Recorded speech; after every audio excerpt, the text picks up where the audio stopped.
Hello guys, एक बार फिर से हाजिर हूँ एक नए रिएक्शन के साथ। गाइज, पड़ोसी जब भी वीडियो लाता है वो हर वीडियो में एक अलग ही पर्सनैलिटी के साथ आता है। किसी पर्सनैलिटी में वो टॉमी बनने की कोशिश करता है, किसी में चौधरी साहब बनने की कोशिश करता है, किसी में जासूस बनने की कोशिश करता है, किसी में बेटा बनने की कोशिश करता है, तो किसी में जनानी बनने की कोशिश करता है। हर बार के वीडियो में एक नई पर्सनैलिटी के साथ हाजिर होता है। इस बार बना है वो इस बार वो दो पर्सनैलिटी के साथ आया है। एक तो बना है वो चौधरी साहब और दूसरा बना है वो कौवा। मतलब कौवा क्यों बोल रही हूँ आगे बताऊंगी, ठीक है। चौधरी किस लिए बना है गाइस? जो आंटी जी ने बात बोली थी अधिकारों की, भाई मेरे बेटे का श्राद्ध ना कर, तो देखो आंटी ने तो सारे अधिकार छीन लिए थे सपना से, बट चौधरी साहब ने कुछ अधिकार सपना को दिला दिए हैं। वो क्या अधिकार दिला दिए भाई? उसने आके सफाई दी है, नहीं आंटी जी ने जो बोला था, जो बात कही थी, उसका ये मतलब नहीं था लिपापोती, मतलब समझ लो लिपापोती, उसका ये मतलब नहीं था। अधिकार कोई किसी के नहीं छीन सकता, और जिसके जो अधिकार होते हैं वो उसी के अधिकार होते हैं, और यहाँ कोई किसी के अधिकार नहीं छीन रहा। और दो चीजें होती हैं, एक तो होते हैं अधिकार और एक होती है परंपरा। तो भाई आंटी ने जैसे कंटेंट का ज्ञान बांटा, हम जैसे छोटे मोटे यूट्यूब पर बैठे हुए कीड़ों को वैसे ही आज पड़ोसी बांट रहा था। किस चीज का ज्ञान बांट रहा था? पड़ोसी बांट रहा था अधिकारों का और जो परंपराएं होती हैं उनका। चलिए आज परंपरा की जब पड़ोसी ने शुरू कर ही दिया चर्चा परंपरा की, तो हम भी यार कुछ बात कर लेते हैं परंपरा पर। क्या परंपरा है आपके यहाँ की कि भाई जवान बच्चों का श्राद्ध नहीं बनता? अच्छा, वो जवान तो थे, बट वो कवारे थोड़ी ना थे, वो शादीशुदा थे, उनके बच्चे भी थे। और जब शादी हो जाती है और बच्चे हो जाते हैं तो उनका एक अलग परिवार शुरू हो जाता है, ठीक है, अलग गृहस्थी शुरू हो जाती है। एक तो होता है शादी नहीं हुई है, जवान बच्चा ऐसे चला गया, शादी ब्याह कुछ नहीं हुआ, उनका नहीं मनाया जाता, ठीक है। लेकिन जब शादी हो गई है तो उनकी बीवी भी है और उनके बच्चे भी हैं, वो एक अलग गृहस्थी लेकर बैठ गए हैं अब, ठीक है। क्योंकि उनकी माता पिता ने उनकी शादी की है, शादी करते वक्त जो कुछ मतलब रिचुअल्स होते हैं वो फॉलो कर लिए उन लोगों ने, मतलब राजवीर जी ने फॉलो कर लिए वो रिचुअल्स जो भी होते हैं। तो आंटी जी ने रिचुअल्स के द्वारा अपना बेटा अपनी बहू को सौंप दिया कि भाई अब तक ये मेरा बेटा था, अब ये तेरा है, अब इसका जो भी करना धरना जो भी है, जैसे मायके वाले बेटी को कन्यादान कर देते हैं, ऐसी माँ भी जब विदा करती है ना, घोड़े पे सवार होके जाता है लड़का, तो कुछ रिचुअल्स होते हैं फॉलो करते हैं। माँ कटारी देती है हाथ में और दूध भी पिलाती है अपना, मतलब वैसे तो नहीं पिलाती बट एक एक्ट के तौर पर किया जाता है। ये लगा लो एक तरह के युद्ध पर जा रहा है बेटा, ठीक है। तो वहां से जब वापस लौटता है तो जितने भी रिचुअल्स होते हैं उस रिचुअल्स में यही बोला जाता है कि भाई अब बेटा बहू का हो गया, ठीक है। बहू का हो गया का मतलब ये नहीं है कि आपका अधिकार खत्म हो गया है वहां से, लेकिन अब जो आगे की चीजें हैं वो बहू देखेगी, बहू करेगी, ठीक है। बहुत चर्चा चल रही है वाईटी पे कि भाई गूगल ज्ञान लेकर आ गए लोग। नहीं, ऐसा नहीं है यार। हमारी फैमिलीज में ये सब रिचुअल्स बड़े ही शिद्दत से फॉलो किए जाते हैं। भले ही दिवाली में हम कंजूसी कर लें, कुछ भी कर लें, बट ये जो श्राद्ध का महीना आता है ना, श्राद्ध का जो टाइम आता है, ये बड़े ही सलीके से हम लोग फॉलो करते हैं। वो मैं लाइव में बताऊंगी क्योंकि छोटे से वीडियो में नहीं इतना लंबा चौड़ा मैं बता सकती। आज लाइव आऊंगी तब सारी चीजें क्लियर कर दूंगी कि क्या मतलब क्या रिचुअल्स होते हैं और क्यों होते हैं ये सब चीजें। तो गाइज, अब उनकी शादी हो गई, बच्चे हो गए, तो उनका अलग परिवार शुरू हो गया। तो अब उनकी पत्नी का फर्ज बनता है, अगर वो नहीं है तो उनका तर्पण करें वो, ठीक है। वैसे तो जो पहला श्राद्ध होता है वो अब जब मतलब 3 साल के बाद जो पहला श्राद्ध होगा स्टार्ट, वो गया में जाकर होगा, ठीक है। अगर सच में मोक्ष दिलाना है उनकी आत्मा को तो गया में जाकर होगा। अब ये बात क्लियर हो गई। अब बढ़ते हैं आगे चौधरी पंथी पे। भाई जो पड़ोसी ने माता जी ने अधिकार छीन लिए थे परसों, वो पड़ोसी ने लौटा दिए हैं। उन्होंने बोला कि नहीं अधिकार है, सपना को भी अधिकार है, क्यों नहीं है। और मैं चौधरी क्यों बोल रही हूँ भाई, ये चीज मतलब जो चीज उन्हें बोलनी चाहिए ये बोलता है, ठीक है, और जो चीज इसे बोलनी चाहिए वो बोलते हैं। मतलब अलग ही फंडा चल रहा है इन लोगों का। अब बात होगी डिटेल में परंपराओं की, ठीक है। आपके घर में श्राद्ध मनाने की परंपरा नहीं है, आपके घरों में देखो क्या परंपरा है, मैं बताती हूँ। आपके घर में ये परंपरा है कि जब बेटा चला जाए, बेटा मर जाए, तो बहू को इतना प्रताड़ित किया जाए कि वो खुद घर छोड़कर जाने का निर्णय ले ले, और जब तक टॉर्चर करते रहा जाए जब तक वो खुद ना बोलते कि भाई मैं जा रही हूँ।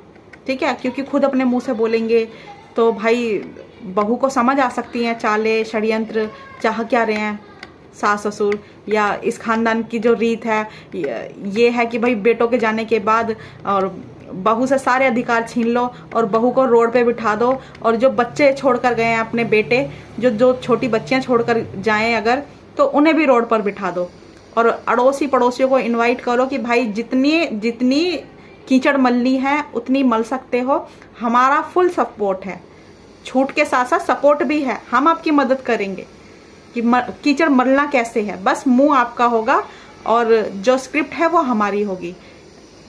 आप लोगों की परंपरा ये है, जब मजबूर होके बहू घर छोड़कर चली जाए तो उस पर ये एलिगेशन लगवा दो कि भाई इसको तो आज़ादी चाहिए थी, है ना, इसको तो कपड़े पहनने थे, मॉडर्न कपड़े पहनने थे, इसलिए आज़ादी चाहिए थी, इसलिए चली गई, है ना। जबकि उसको इतना मजबूर किया जाए कि वो खुद बोले मैं जा रही हूँ, मुझे जिंदा रहने दो, बस मुझे जिंदा रहना है, मेरा पीछा छोड़ दो और मैं जा रही हूँ। जब वो चली जाए तो उसके ऊपर कीचड़ मलवाया जाए बढ़िया वाला, ताकि अपने ऊपर कोई बात ना आ जाए। ठीक है, जो अधिकार बहू के और पोतियों के बनते हैं, जैसे कि एक्सीडेंट से आया हुआ मुआवजा, वो अपने झोले में भर लिया जाए।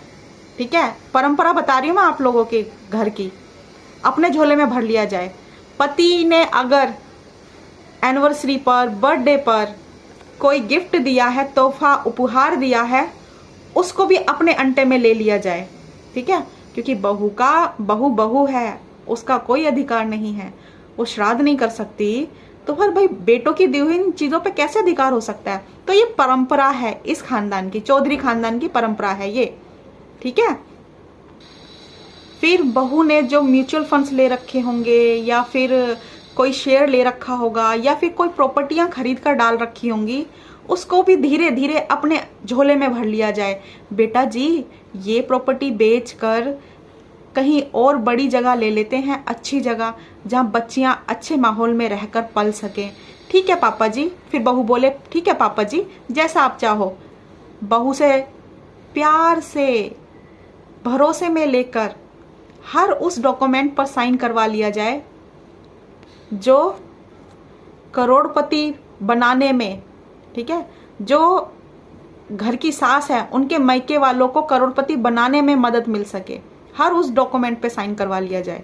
परंपरा है ना, ये अनोखी परंपरा है, मैंने कहीं नहीं देखी ये वाली परंपरा। और परंपराएं सुनिए आगे।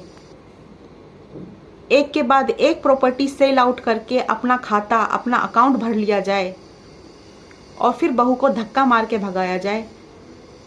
ये है परंपरा। और फिर जब वो बहू अलग दूर रहने लगे तो कुछ टाइम बाद फिर पहुंचा बहू के पास जाकर इलीगल डॉक्यूमेंट्स पर साइन करवाने के लिए कहा जाए कि भाई ये फार्म हाउस हम सेल आउट करना चाहते हैं, प्लीज इस पे साइन कर दो। फिर बहू बोले अगर कि मैं तो नहीं कर सकती क्योंकि ये तो आरू और आरोही का अधिकार है, मैं कैसे दे सकती हूँ आपको। फिर बहू को सरे आम पड़ोसी से नंगा कर दूंगा जैसे शब्द बुलवाए जाएं। सासू माँ दहेज में अपने मायके से एक बोझ उठा कर ले आए लड़की के तौर पर, ठीक है, सबके सर पे नचवाने के लिए लाकर बिठा दे घर पर, ये परंपरा है। लेकिन बहू के घर से, मायके से अगर कोई आधा पौना घंटा के लिए भी मिलने आ जाए अपनी इनकी बहू से, तो इनको तब तक पेट में दर्द होता रहता हो जब तक वो पेरेंट्स या फैमिली वाले उस घर से निकल ना जाए। उसके जाने के बाद भी 3-4 दिन मुंह सुजा कर रखना, ये परंपरा है इस खानदान की। और ससुर जी और सासू माँ अपने ही छोटे भाई यानी देवर के भाई की बीवी का स्त्री धन हड़प लें और उनकी संपत्ति भी हड़प लें और डकार जाएं। ये परंपरा है इस परिवार की। इस खानदान की परंपरा तो देखो, खल मास में, जिस खल मास में मुंडन तक नहीं होता, सगाई तक नहीं होती, लड़का और लड़की की देखा दाखी तक नहीं होती, उस खल मास में ये अपने छोटे बेटे की शादी करवा दें, है ना। ये परंपरा है इस खानदान की। श्राद्ध मनाने के लिए ये लोग पंडित के पास पहुंचे कि भाई पंडित ने मना किया है श्राद्ध ना मनाया जाए, लेकिन जिस चीज के लिए पंडित की सलाह लेनी चाहिए थी, पंडित से राय लेकर ही शादी करनी चाहिए थी, उस चीज में पंडित को अवॉइड कर दिया गया।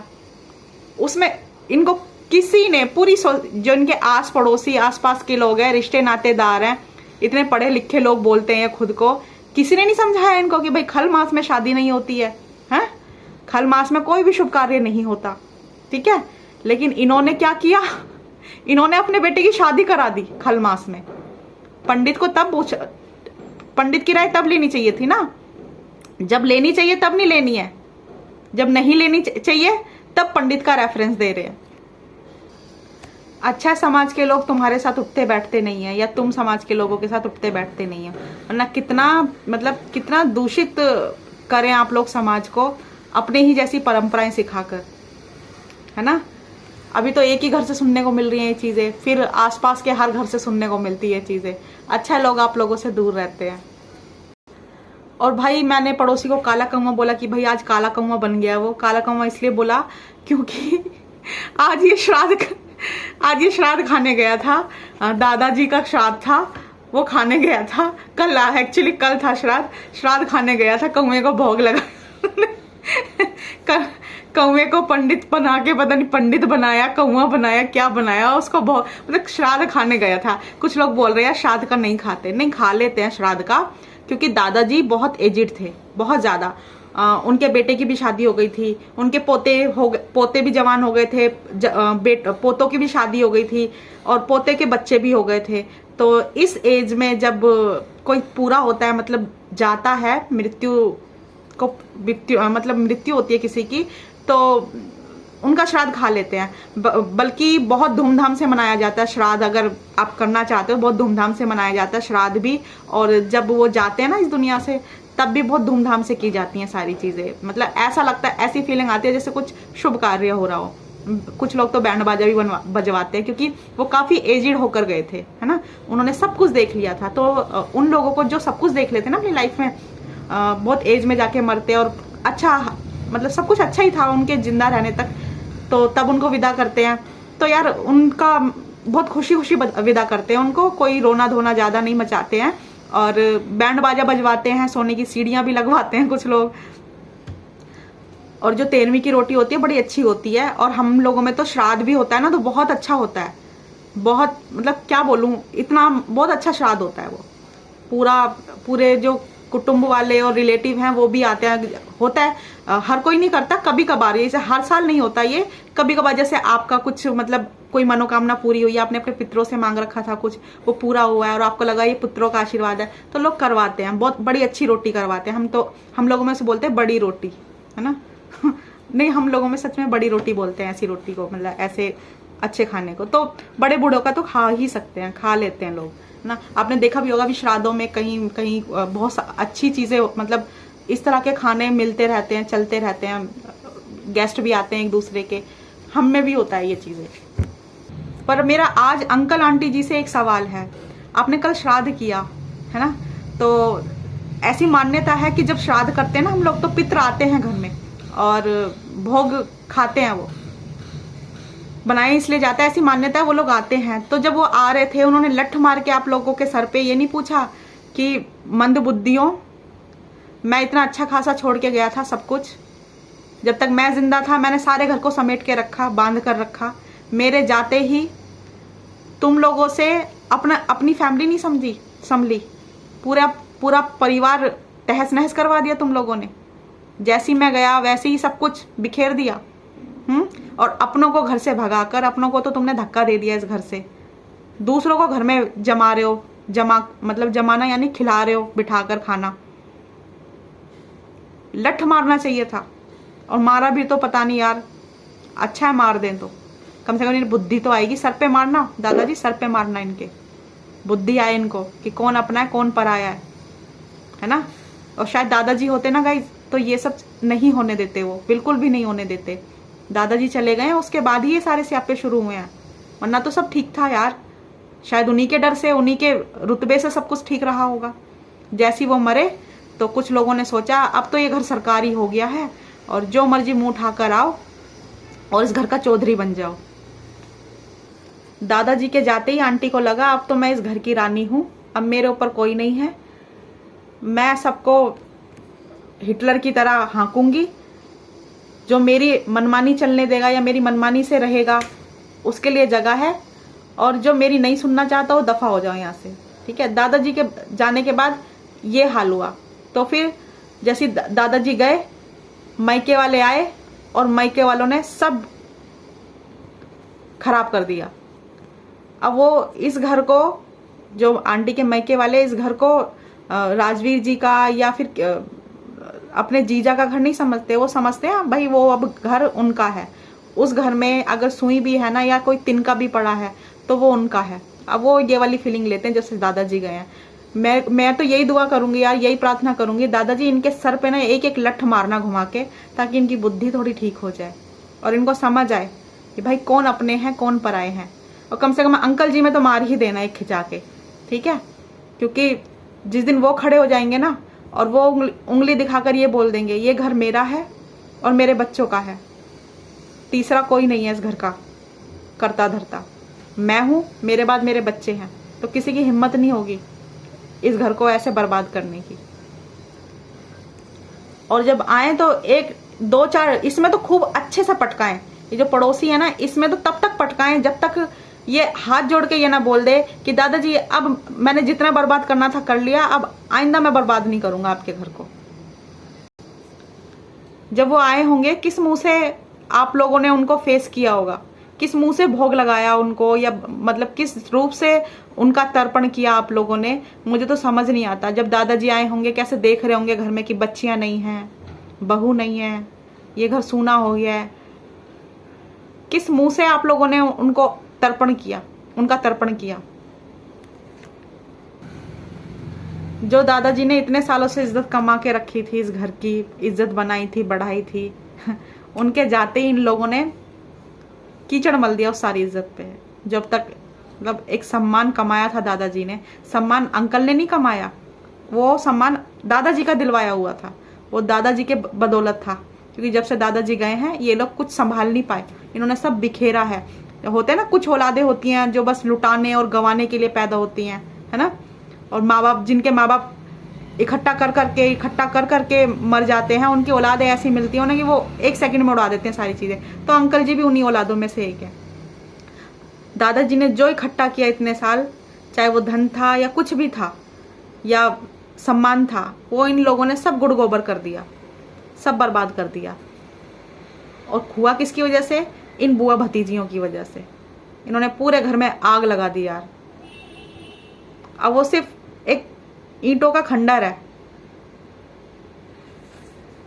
जो उस घर की रौनक थी वो वहां बैठी है दूर मथुरा में।